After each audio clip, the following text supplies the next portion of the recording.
اور اے موسیٰ، تم نے اپنی قوم سے آگے چلے آنے میں کیوں جلدی کی؟ کہا وہ میرے پیچھے آ رہے ہیں۔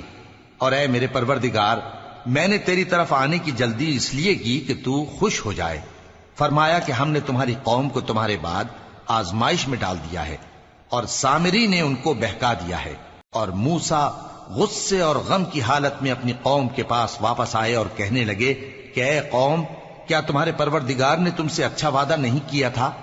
کیا میری جدائی کی مدت تمہیں لمبی معلوم ہوئی، یا تم نے یہ چاہا کہ تم پر تمہارے پروردگار کی طرف سے غضب نازل ہو، اور اس لیے تم نے مجھ سے جو وعدہ کیا تھا اس کے خلاف کیا؟ وہ کہنے لگے کہ ہم نے اپنے اختیار سے آپ سے وعدہ خلافی نہیں کی، لیکن ہم ان لوگوں کے زیوروں کا بوجھ اٹھائے ہوئے تھے، پھر ہم نے اس کو آگ میں ڈال دیا، اور اسی طرح سامری نے ڈال دیا۔ تو اس نے ان کے لیے ایک بچڑا بنا دیا، یعنی ایک بے جان جسم جس میں گائے کسی آواز تھی۔ تو لوگ کہنے لگے کہ یہی تمہارا معبود ہے اور یہی موسیٰ کا معبود ہے، مگر وہ بھول گئے ہیں۔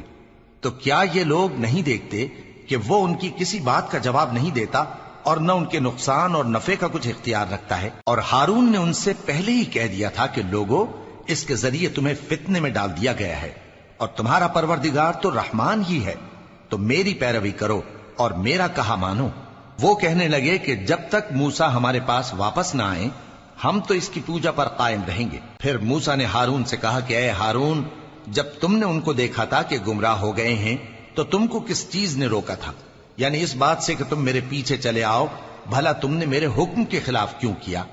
کہنے لگے کہ اے ماں جائے، میری داڑھی اور سر کے بالوں کو نہ پکڑیے، میں تو اس سے ڈرا کہ آپ یہ نہ کہیں کہ تم نے بنی اسرائیل میں تفرقہ ڈال دیا اور میری بات کو ملحوظ نہ رکھا۔ موسیٰ نے فرمایا تو اے سامری، تیرا کیا حال ہے؟ اس نے کہا کہ میں نے ایسی چیز دیکھی جو اوروں نے نہیں دیکھی، تو میں نے فرشتے کے نقش پا سے مٹی کی ایک مٹھی بھر لی، پھر اس کو بچڑے کے جسم میں ڈال دیا، اور مجھے میرے جی نے اس کام کو اچھا بتایا۔